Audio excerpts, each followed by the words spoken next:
خاوتي غداتي اهلا وسهلا مرحبا بكم يا جماعة الخير صباح الخير عليكم يا جماعة الخير. J'espère que vous allez bien, j'espère que vous vous portez bien, j'espère que vous avez bien commencé cette journée du 13 décembre 2023. J'ai beaucoup hésité avant de commencer cette journée, j'ai beaucoup hésité avant de commencer à diffuser nos contenus parce que j'étais totalement ahuri. يعني والله قاعد غير نخمم comment aborder ce sujet de façon neutre, de façon professionnelle, parce que malheureusement dans notre pays maintenant, quand on critique, quand on formule des critiques, on a une position critique par rapport à certains sujets géopolitiques qui impliquent directement l'Algérie ou ses intérêts ses dirigeants et ses symboles, on est rapidement taxé de traître, de quelqu'un qui n'est pas patriote ou d'une personne qui tend le doigt à son pays. C'est des sujets vraiment où on essaie de faire preuve de beaucoup de pédagogie. À la balle, comme depuis 2021, surtout depuis 2022, on est habitué à une campagne anti-émirati en Algérie. On a tous compris, on l'a expliqué 1000 fois, qu'entre les Émirats et l'Algérie, le nouveau régime algérien de Tebboune, ça se passe très très mal. Il y a un refroidissement des relations, mais aujourd'hui, on a dépassé la phase du refroidissement. Aujourd'hui, on est au bord de la rupture. Alors, qui n'a les grands enjeux des relations algéro-émiraties, que ça se passe très mal depuis la normalisation des relations avec Israël et que depuis 2021, depuis la rupture des relations diplomatiques avec le Maroc, les Émirats ont clairement choisi le camp du Maroc. Pas pour rien, parce que depuis début 2021, il y a eu des oppositions assez virulentes entre le nouveau régime algérien et les intérêts émiratis dans la région. En Tunisie, en Libye, sur le dossier du Sahara occidental, au Sahel, sur le dossier du Maroc, les Émirats et l'Algérie ne partagent pas du tout la même ligne de conduite. Les Émiratis sont contre les islamistes en Libye, l'Algérie soutient le gouvernement pratiquement dominé par les islamistes et les courants islamistes, les frères musulmans en Libye, alors que les Émiratis sont avec le maréchal Haftar. En Tunisie, les Émiratis ont été parmi les principales puissances régionales et étrangères qui ont œuvré pour faire chuter le Nahda, les frères musulmans qui étaient affiliés au Qatar. Même si le régime algérien a de très bonnes relations avec Kais Saïed, il a tout fait pour limiter l'influence des Émirats en Tunisie. Le Maroc, Malhadrouche, clairement les Émirats est l'un des alliés les plus importants du Maroc. La normalisation avec Israël a fait en sorte que les Émiratis et les Israéliens ont des opérations de lobbying communes dans beaucoup de pays limitrophes, comme la Tunisie, comme la Mauritanie, où les Émiratis et les Israéliens semblent avoir constitué avec les Marocains un axe majeur, Tel Aviv, Rabat, Abu Dhabi, pour établir ou essayer d'établir un ordre régional différent. Cet ordre régional nouveau plutôt, ou un ordre régional dérange les intérêts de l'Algérie, est perçu par l'Algérie comme étant une menace, et du coup, il y a des très très mauvaises relations entre les deux pays. Ça se voit dans la presse notamment algérienne. Jusque-là, il n'y avait que la presse privée.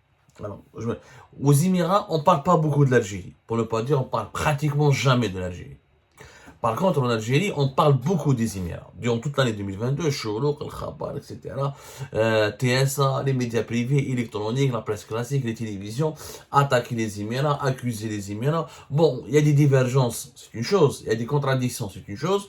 Mais en Algérie, on reproche aux Émiratis de comploter contre la sécurité nationale, de financer l'effort de guerre du Maroc au Sahara occidental, de financer des acquisitions d'armes au Maroc, de vouloir armer le Maroc et de vouloir encourager ou d'inciter les Israéliens à adopter une politique anti-algérienne. L'Algérie accuse aussi les Émirats par le biais des médias, par médias interposés. C'est des contenus que les journalistes ne peuvent pas, vous imaginez bien, imaginer. Donc c'est des sources sécuritaires et ce sont des articles commandés par le régime algérien qui accusent et qui, sans fournir pour le moment des preuves, il y a eu des graves accusations. Les Émiratis auraient financé des factions anti-algériennes en Libye, des factions anti-algériennes en Tunisie, des factions anti-algériennes en Mauritanie.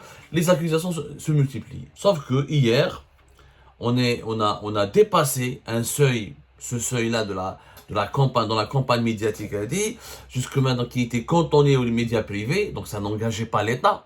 Donc officiellement, quand un média privé critique un État étranger, ça n'engage pas l'État dans lequel est domicilié ce média privé, parce qu'il est censé être indépendant, c'est une initiative privée. Ce n'est pas le régime qui est derrière, même si on peut affirmer, mais de façon non officielle, c'est des lobbies sécuritaires et politiques qui incitent les médias algériens à attaquer les Émiratis. Sauf que le dans une nouvelle phase qui est très dangereuse. Et là, je pense que nous allons vers une rupture de relations diplomatiques parce que ce n'est plus les médias privés, c'est la radio algérienne. La radio Idhaa Aljazairiyya. L'Idhaa Aljazairiyya, c'est une radio publique.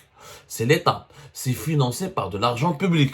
L'Idhaa Aljazairiyya, elle a publié un article grave dans lequel elle accuse les Émiratis d'avoir investi 15 millions d'euros au Maghreb, au Maroc plutôt, au Maroc, et dans les pays de l'Afrique subsaharienne, notamment le Niger, le Mali et la Mauritanie, pour pour dénigrer l'Algérie, ou là pour attaquer l'Algérie et pour défamer l'Algérie, là pour noircir l'image de l'Algérie. C'est un article qui d'ailleurs n'a pas été traduit en français, donc ça prouve que la radio algérienne voulait absolument que les Émiratis le lisent.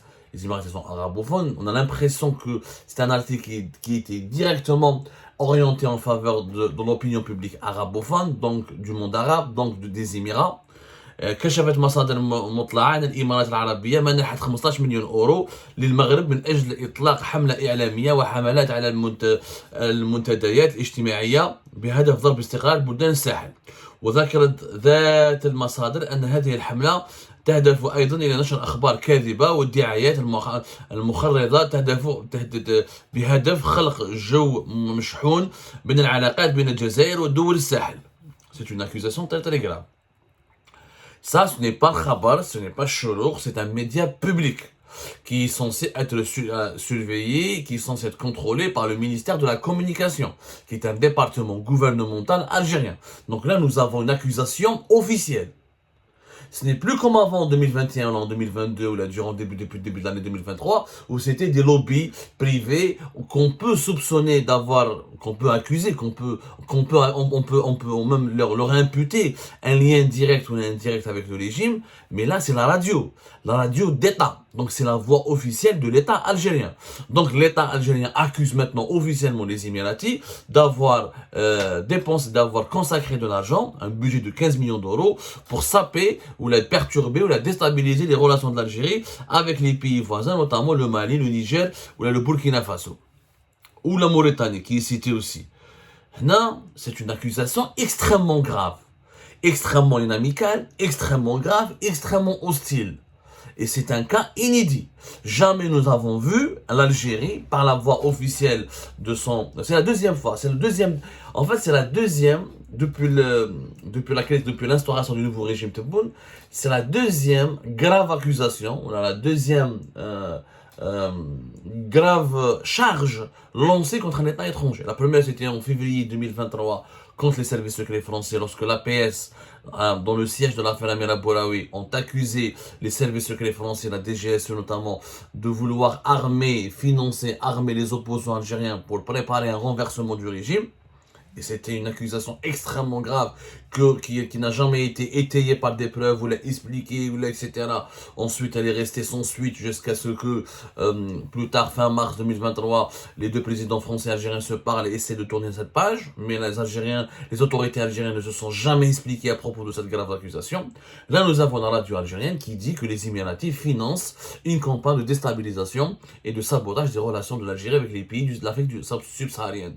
Des pays du Sahel. C'est extrêmement grave aussi. Et de tels propos, de telles attitudes, ce sont des motifs de rupture de relations diplomatiques et de crise géopolitique, de crise diplomatique majeure. Et là, je ne comprends pas une chose.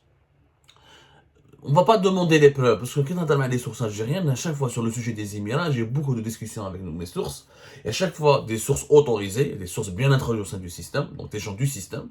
Et quand je leur dis, qu'est-ce que vous reprochez aux Émiratis? Toujours le Maroc, Israël, ils sabotent, ils complotent contre nous en Libye, en Tunisie, en Mauritanie, en Afrique subsaharienne. C'est des accusations qui sont devenues classiques depuis 2022.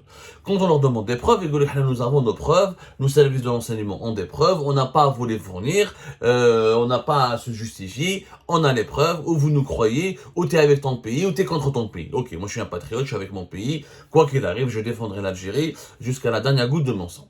Ceci dit, la méthode avec que l'on emploie contre les Émirats, elle soulève des interrogations et elle-même, elle place l'Algérie malheureusement dans la position de l'agresseur et non pas dans la position de l'agressé. Officiellement, si tu veux protester contre la politique hostile ou l'animosité d'un pays à ton égard, c'est simple, il y a des canaux diplomatiques classiques, c'est pas avec la radio que tu vas l'attaquer ou avec la presse privée. Et pourquoi vous ne convoquez pas l'ambassadeur des Émirats? Pourquoi vous ne convoquez pas l'ambassadeur des Émirats et vous vous expliquez avec lui?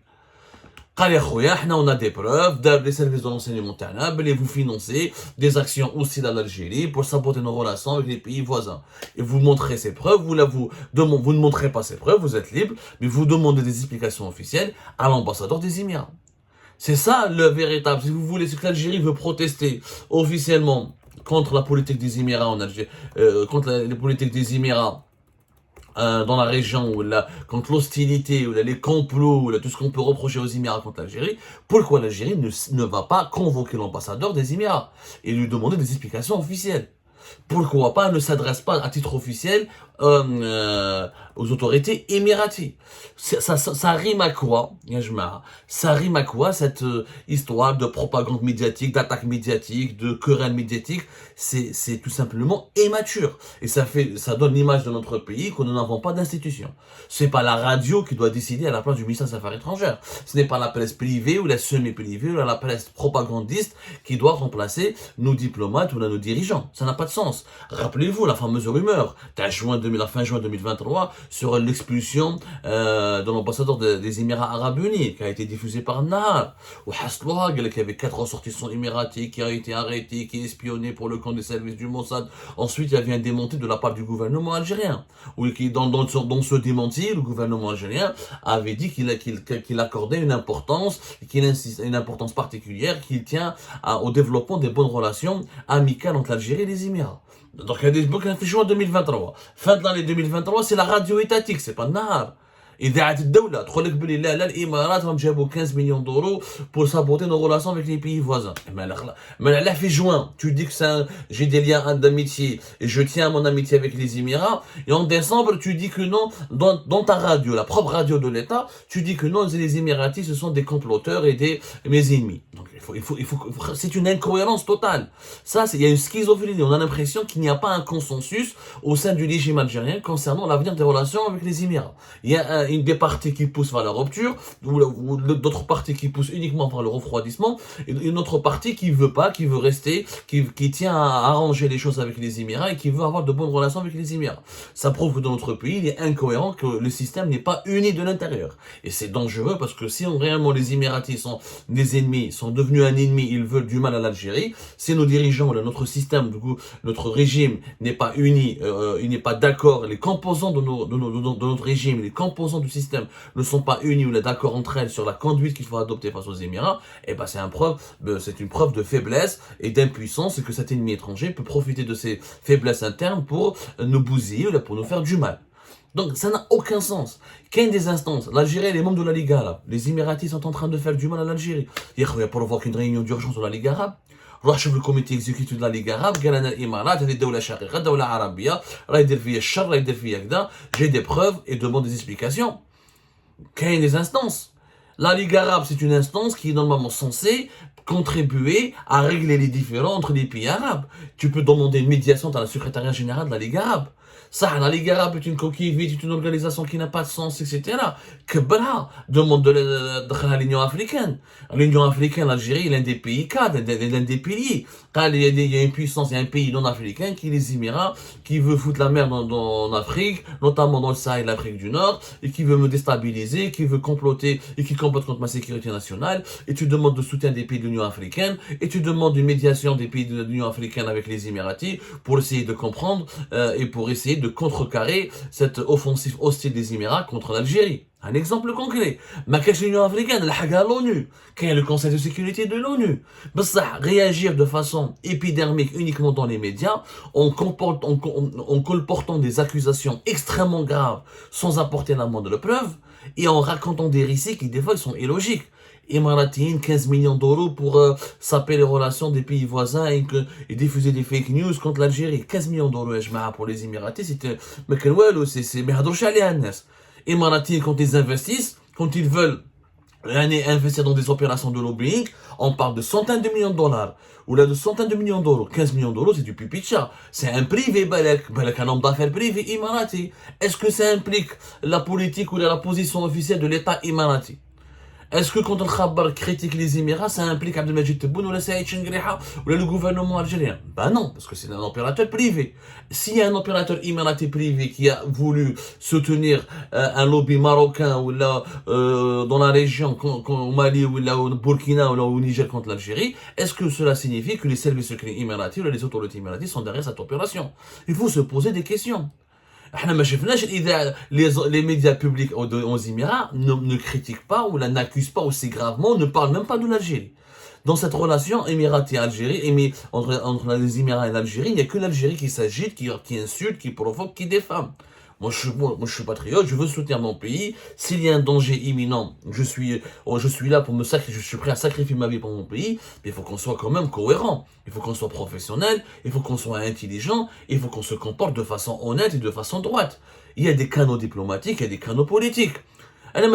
Si les Émiratis comportent contre les intérêts de l'Algérie, pourquoi le projet Mercedes à l'armée algérienne, qui a commencé depuis 2012 et qui a été de façon opérationnelle depuis 2014-2015, continue à travailler les véhicules Mercedes dans lesquels un fonds d'investissement émirati est partenaire à hauteur de 49%. Et c'est eux qui ont ramené Mercedes, parce que Mercedes est un partenaire financier et technologique de ce fonds d'investissement émirati.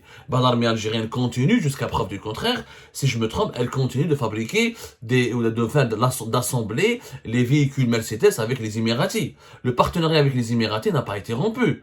Donc, c'est le fonds Arbar.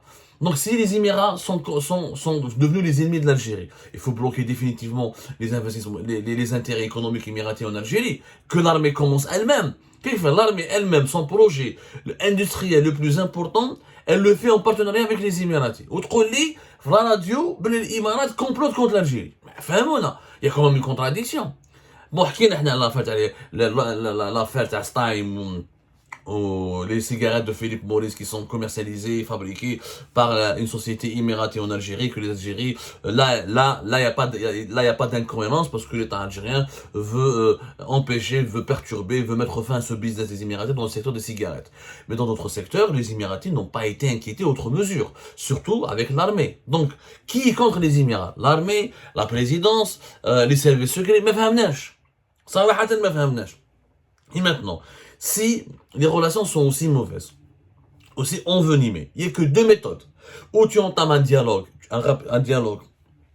et tu essaies de formuler clairement des revendications et des exigences, et tu essaies de rétablir l'ordre dans tes relations bilatérales, et tu fais un rappel à l'ordre, et tu demandes aux Émirats de cesser leur politique hostile, mais il faut le demander de façon officielle, c'est par le biais de leur ambassade à Alger, par le biais de notre ambassade à Abu Dhabi, par le biais d'une organisation régionale qui peut faire l'intermédiaire comme la Ligue arabe, ou là par le biais d'une instance de l'ONU qui met le Conseil de sécurité. C'est la première solution. La deuxième solution, c'est la solution de la rupture. L'ambassadeur des Émirats, on est de bonne compagnie quand on se quitte, on se parle plus comme on a fait avec le Maroc. Mais le régime algérien ne veut pas rompre avec les Émirats. Quand il y a des rumeurs ou des fake non, c'est des fake news, nous on tient nos relations d'amitié avec les Émirats, on bête dans les médias publics, tu colportes de graves accusations contre les Émirats. Donc, c'est vraiment immature, c'est une attitude dangereuse, pas sérieuse, et qui touche à la crédibilité de notre pays et à son image, et qui fait de nous un pays qui est instable.